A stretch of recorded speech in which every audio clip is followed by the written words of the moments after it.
ইহুদিদের ওই পাঠশালা দিয়ে যাচ্ছিলেন। ইহুদিরা পড়াশোনা করার জন্য সে সময় পাঠশালা ছিল।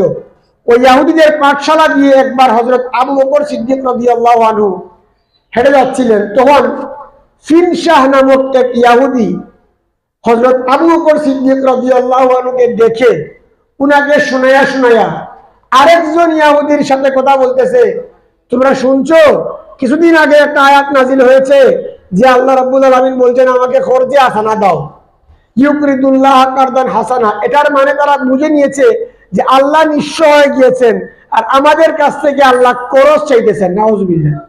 কিন্তু এটা এজন্য নয়, এটার অর্থ হচ্ছে যে তোমার কোনো ভাই প্রতিবেশী বিপদে পড়ে তুমি তাকে সহযোগিতা করা, তাকে সহযোগিতা করা মানে আল্লাহকে সহযোগিতা, আল্লাহকে মানা, আল্লাহর কথা মানা। তাকে সহযোগিতা করা মানে আল্লাহ রাজামন্দি হাসিল করা। তারা এই অর্থটা নিয়ে নিয়েছে অন্যভাবে। তখন হযরত আবু বকর সিদ্দিক রাদিয়াল্লাহু আনহু ওই ইহুদিকে একটু বুঝালেন, তুমি যেরকম বলতেছো আসলে এরকম নয়, আল্লাহকে ভয় করো, আল্লাহর কাছে তোমাকে জবাবদিহিতা করতে হবে এই সমস্ত উলটপালট কথা বলার জন্য।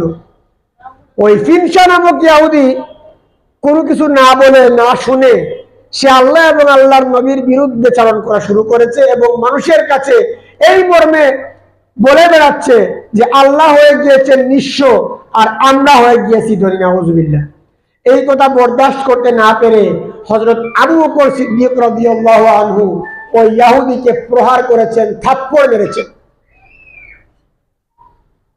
তখন রাসূল করিম সাল্লাল্লাহু আলাইহি ওয়াসাল্লাম ইহুদিকে ডেকে বললেন, ও ইহুদি, আবু বকর যে কথা বলতেছে তা কি সত্য না মিথ্যা? ইহুদি উঠে বলল, ইয়া রাসূলুল্লাহ, ইয়া হাবিবাল্লাহ, আমি ইহুদি হতে পারি কিন্তু আপনাকে এবং আল্লাহকে যে নিয়ে কথা বলবো এরকম সাহসও আমার হয় নাই, আর এরকম মানুষও আমি না।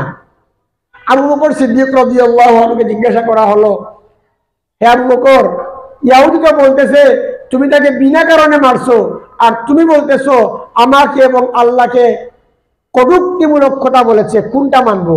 হযরত আবু বকর সিদ্দিক বলেন, ওগো নবীজি, আমাকে ইহুদিরা মক্কার কুরাইশা অসংখ্য অগণিতভাবে গালিগালাজ করেছে, আমার মেয়ে আয়েশার বিরুদ্ধে বিভিন্ন তহমত তুলেছে, আমি কিচ্ছু বলি নাই, কিন্তু আপনাকে এবং আল্লাহকে নিয়ে কথা বললে তা আমি কখনো বরদাস্ত করব না। তখন আল্লাহ রাসূল সাল্লাল্লাহু আলাইহি ওয়াসাল্লাম বলেন, আবু বকর, ঠিক আছে আমি বুঝলাম, কিন্তু ইসলামী আইনের বিধান হচ্ছে তুমি যদি সঠিক বাদী উপস্থাপন করতে না পারো তাহলে তোমার পক্ষে কোনো ফয়সালা হবে না, যে সঠিক বাদী উপস্থাপন করবে তার পক্ষেই ফয়সালা যাবে।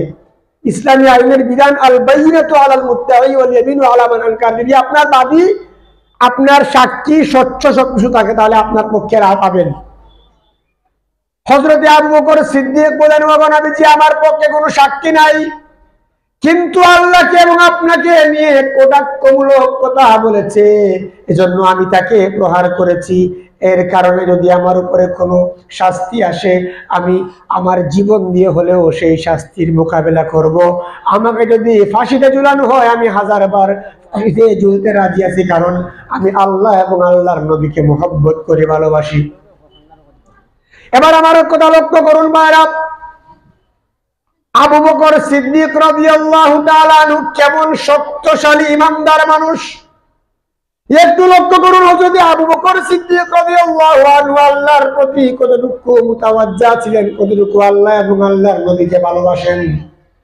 উনার ব্যাপারে ফয়সালা চলে এসেছে, উনি ইহুদিকে বিনা কারণে মেরেছেন, কিন্তু আল্লাহ পাক রব্বুল আলামিন দেখেছেন উনি ওই ইহুদিকে কেন প্রহার করেছেন।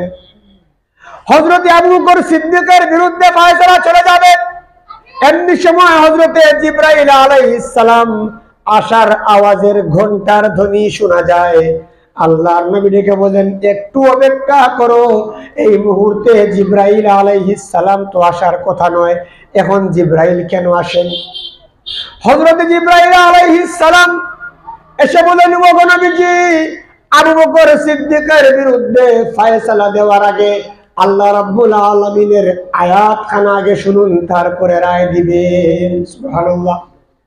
হযরত আবু বকর সিদ্দিক রাদিয়াল্লাহু আনহুর পক্ষে আল্লাহ রাব্বুল আলামিন কুরআনুল কারীমের আয়াত নাযিল করে আল্লাহর নবীকে বলেছেন, ওগো নবীজি লাকাদ সামিআল্লাহ, এখানে আবার লাম তাকিদ আছে, আবার কাদ তাকিদ আছে, নিশ্চয় নিশ্চয় আল্লাহ রাব্বুল আলামিন শুনেছেন কাউলাল্লাযিনা ক্বালু, ওই ইহুদি আরেকটা ইহুদিকে আবু বকর সিদ্দিককে শুনিয়ে শুনিয়ে বলেছে, ইন্নাল্লাহ ফাকির, আল্লাহ হয়ে গিয়েছেন নিঃস্ব, ওয়া নাহনু আগনিয়া, আর আমরা হয়ে গিয়েছি বিত্তশালী।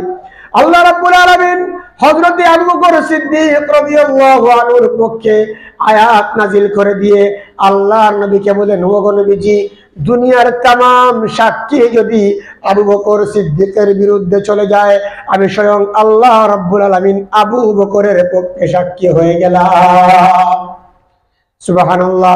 ভাইরা আমার আলোচনার মূল সারমর্ম হচ্ছে আল্লাহর প্রতি রাজি হওয়া, খুশি হওয়া।